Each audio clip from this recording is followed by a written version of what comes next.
Hey guys, this is Jerry, and this right here is Jason, my cousin, and everyone in here is my mom's side of the family. There's some people part of the groom's side, and basically what goes on in Chinese weddings, there's no wedding planner, no staff. You set up almost everything yourself. It's so tiring, but it goes with the whole family thing, right? This is Lila. She's the bride-to-be, and right there, the guy with glasses behind her, that's Lila's brother-in-law. You've met Lila's sister before, Regina, on this channel. This is a room where a lot of the activities the next day will take place. So again, Lila's brother-in-law, and Lila getting some water real quickly because she's barely going to sleep this night. Those are two bridesmaids from the groom's side. That's Jason blowing a balloon with his mouth. Basically, these balloons came with balloon pumps, but Jason says he can do it faster with his mouth. So we're having a little race, just trying to have fun because this is a lot of work. It's a three-dimensional one. Look at that. It's three-dimensional. 双喜. It means double happiness. We were making all those balloons. So the rest of the night, we all played interior decorators. So it's early in the morning. We're all tired, but this is my cousin-in-law, and we're headed over to my cousin's place. There's all these ceremonies. Basically, we have to, I don't know, like haze the groom's side a little bit. It's kind of funny. So we'll prepare for that. The rest of the crew's probably still trying to get out of bed. A lot of these Chinese ceremonies, they start at like 1 or 2. It's crazy. At least ours starts in the very early morning, not at midnight. So we're at my cousin's place, and she's probably been up since 1. Look at her taking photos. There she is. Look at her taking pictures with a pro photographer. She's probably gonna take like 200, 300 photos today. Look at the work it takes to make someone photogenic, right? Make someone 你知道 photogenic 的意思吗？就是很上镜。对对，哎，你知道哎。 Photogenic. They put the oriental touches on there, right? They got the, I don't even know what that is called, but. So we're supposed to find ways to prevent the groom's party from coming in. So we're supposed to find different obstacles, right? So what are we gonna do to prevent them from coming in? So that's the bride and 2 bridesmaids from the groom's family. We don't have any bridesmaids from our family. Photographer, everyone preparing. Kind of preparing, mostly just sitting here waiting for the groom's family to come. I think they're coming. So this is us. Here we are. We're supposed to basically block the door. Blocking the door here. Here they come. Here they come. I see them. Who is it? I can't hear you. Who is it? Who is it? Speak English? Who is it? It's me. What's your name? Eric? Nice to meet you, Eric. Who are you coming for? Who are you? Find my wife. Your wife, what's her name? Mao Mao Zhang. What about her English name? What's her English name? English name is Mao Mao Zhang. 说 Lila. 说 Lila. Lila. Her the English name? What is it again? Say it again louder. Lila. Yes, you're here for Lila. Okay. Hey. 什么意思啊？过我的关了。过我的关了。这只是第一关啊！你跟张萌萌第一次见面啥时候？15、4，哪一天？3、2、1，红包红包红包红包，一个不够一个不够，再来一个再来一个，再来一个再来一个。So as you can tell, you're supposed to be taking red packets, aka money from them. So you're not just hazing them, you're also getting money from them. So it's money plus hazing. 第二个问题，张萌萌有几个姑姑？5、4、3、2。把每个姑姑给一个。每个姑姑给一个。对对对，快快快！好，去录完给他们。先给我，我代收。And basically, to not give away too much money, each of those red packets has like a very minuscule amount. It's a game after all, right? 张萌萌有几个1？几个一？算出来有几个一？ 5、4，几个？啊，可以。可以，他比你高一清楚了，他比你高一清楚。那4个红包呢？一个一一个。哎呀，谢谢。小毛来问，小毛问。去问问题。来，就是。快点，最后一 That's your 个。 brother, by the way. 不行不行，你们阿里的口号是什么？5、4、3、2。阿里的口号让天下没有难做的生意。啊，你相信吗？我相信。那就给红包吧。So after a few more questions, they're led into the main room, but this is the room that I showed you earlier with the bed. So this room, you still have to haze them a little bit to let them into this room. So at this point, we realized that the photographer needed to capture this from the inside. So basically, we said only the photographer can come in. So they're barricading the door. That guy with glasses is the brother of the groom. So he's a groomsman. And so now we're trying to find more ways to sort of ask them questions, give them a hard time. The given a hard time thing, it's like almost every region of China does it, but some regions do it more. I think compared to a lot of marriages, we actually were very nice about it. Like we were just asking very tame questions. And so the bridesmaids are asking questions now. And just like before, there's more red packets being exchanged. They have probably like at least 50 to 100 red packets prepared just because they know they're going to get sort of this type of ritualistic hazing, this type of whatever you call it, opposition. So Lila's brother is looking at my camera right now. 最后一个问题哈。好。美国是哪一年宣布独立的？或者给红包。1874年。Very close, not quite. It's extra funny because the common consensus in China is that America is such a young country, and the fact that they thought that America was founded in the 1800s reflects that. But this was such a funny moment right here, and eventually I let them through. I'm too nice. And the thing is, it just begins because now that they're in the room, they have to do more. Usually they're kind of physically demanding or physically hazing activities. So this is where you get a lot of just slapstick humor, for lack of a better word. So here is the first kind of funny activity, is to sort of do charades. So any family that does charades would be really good at a Chinese wedding. One of the bridesmaids is holding up the terms that everyone's looking at. You see there? By the way, that's the groom, Eric, like he said before. Extremely intelligent guy, and he works at Alibaba. To up the difficulty, this one, it's a mermaid. The rule was they can't even talk this time. They can only do movements. So he's trying to explain the first character, which means beautiful. A mermaid in Chinese is beautiful fish.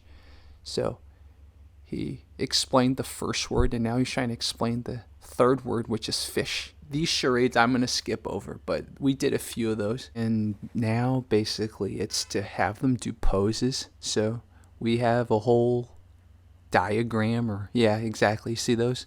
We have a whole list of poses to do, and they just have to do those poses. And the poses get increasingly harder. So they had to call in backup. Some of the other people from their party had to come in. You see, look at that pose. We had to get that pose. This one required a little bit of balance, a little bit of trust, right? Because you had to trust your fellow people from your party, but it looked pretty good. They got that one. And then the next one made Lila laugh so much, I think.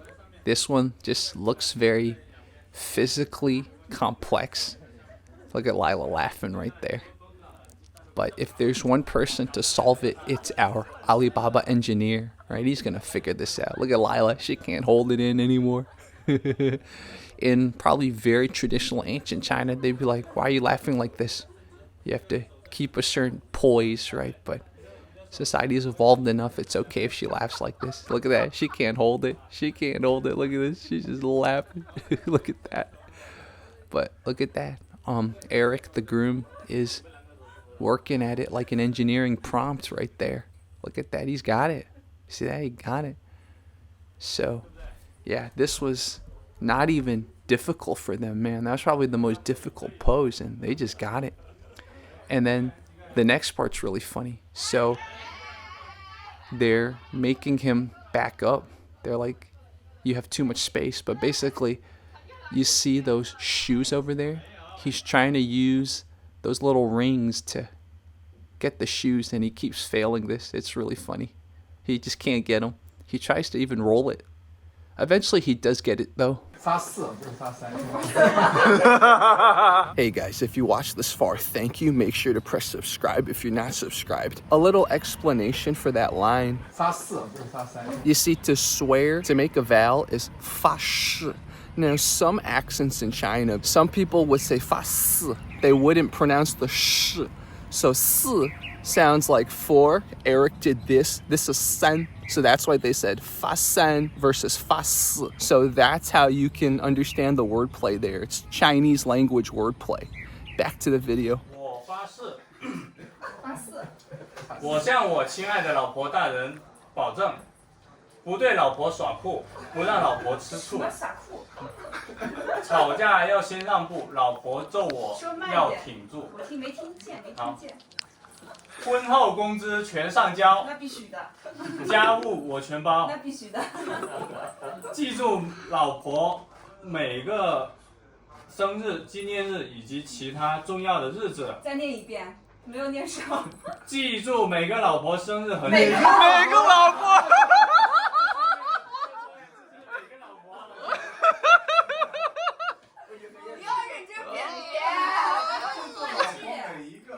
Basically, there's more of these vowels, and of course these vowels are much more funny than real, because as you know, Chinese households tend to be pretty patriarchal, pretty traditional, but I think Eric's got some more education, so him and Lila are gonna be a little bit more equal in their relationship.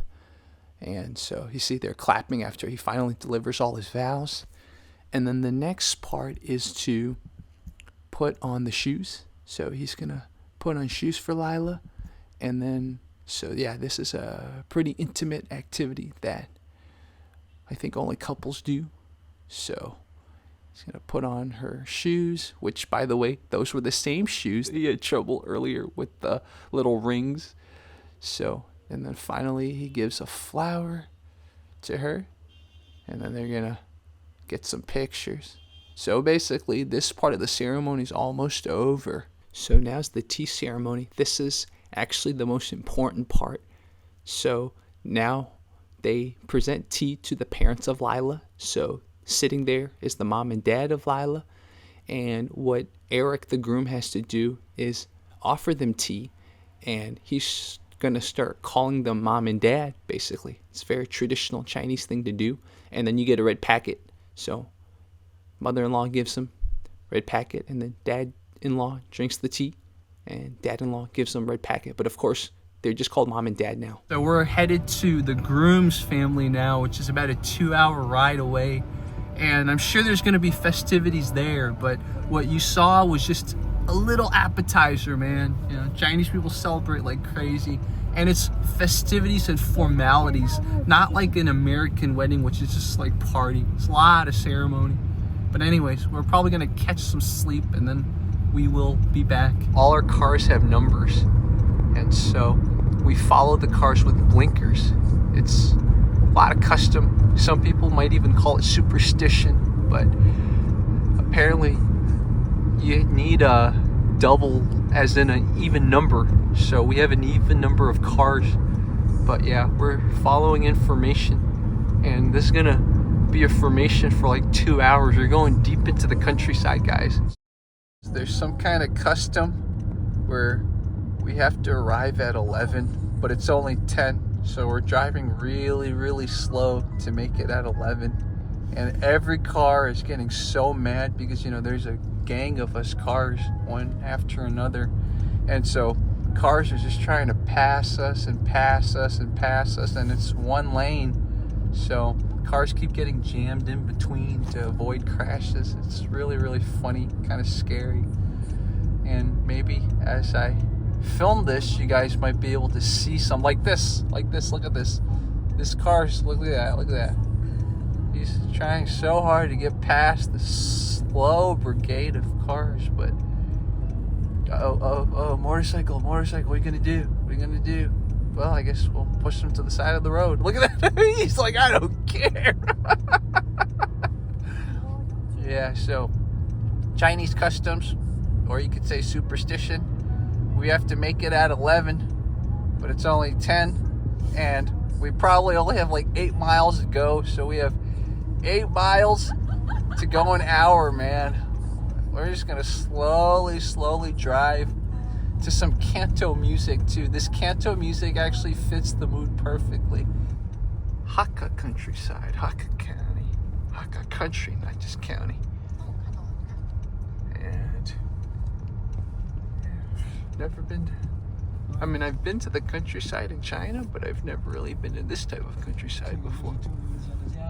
So let's see which one. Oh, right there. There it is. You see, they have the married right there. You see?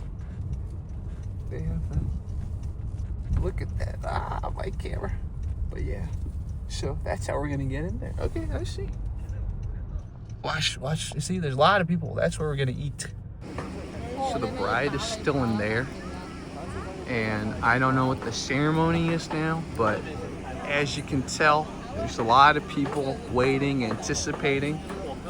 And then that was the fleet of us cars that drove over from town. So the groom's out now, and I think he's gonna have to open the door for the bride, I think. So let's see if that's the case.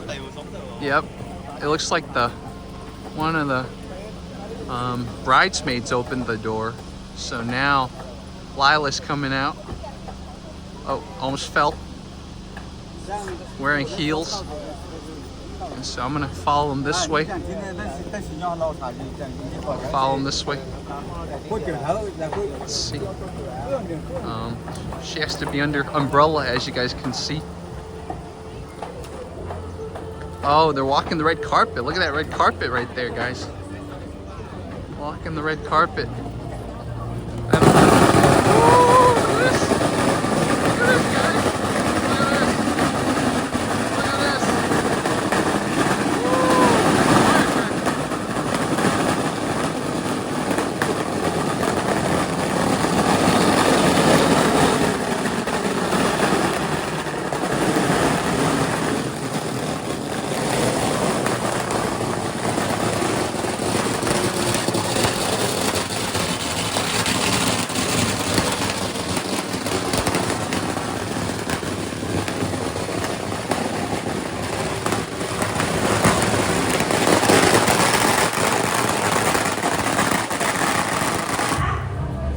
It's all decorated on this side too. Look at that, all these snacks. Me and Jason are definitely gonna eat some of that, right, Jason?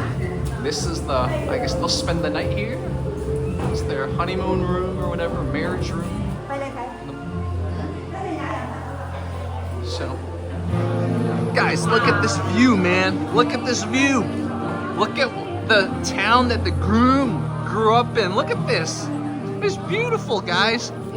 He's a true country boy, man, but you know, he works in tech. He's a smart dude. So of course, we got to do a little tea ceremony for the bride. It starts out very similar, and there's just a little bit of a difference. Like this, they're kneeling instead of standing like before, and everything else is the same. She starts calling them mom and dad, and they drink tea.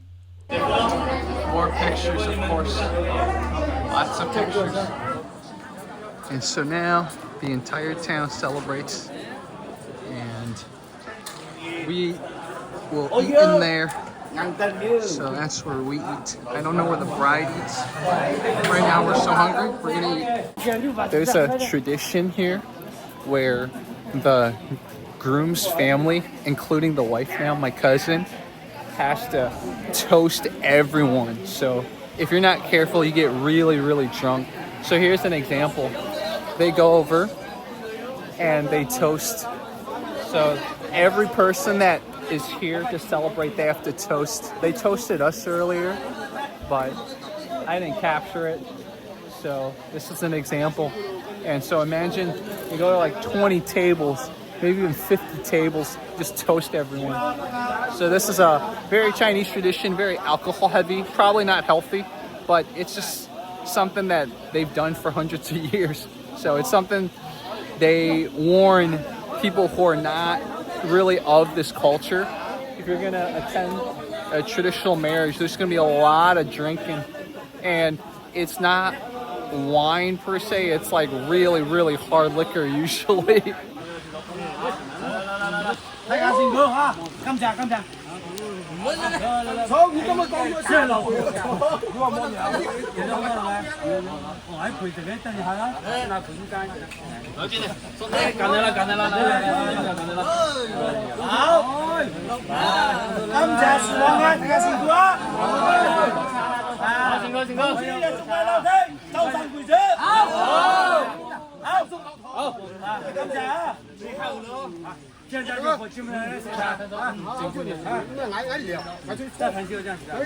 Look up here, there's another floor filled with guests that have already left, ate their fill and left. That's crazy. I just noticed this. Look at this. I just noticed this floor.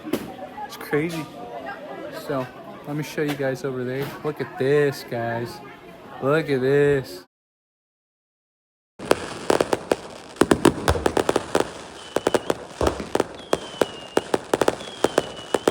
If you guys have watched this far, thank you so much. I know a question some of you might ask is, are they gonna live in the countryside? Answer, of course, is no. They have a place right now in Hangzhou, which some of you might know is where the headquarters of Alibaba is. And Hangzhou is a great city to live. And if you saw some of my other videos, that's where I was. It's one of those soft requirements in China where to get married, you have to have a place already. And they already have a place in Hangzhou. Thank you guys so much for watching. It was actually really fun to make a deep dive like this. So if you guys want more deep dives into anything, I'll probably do more. So depending on how well this video does, I'll make more deep dives like this. Talk to you guys soon. Make sure to press subscribe and consider becoming a channel member.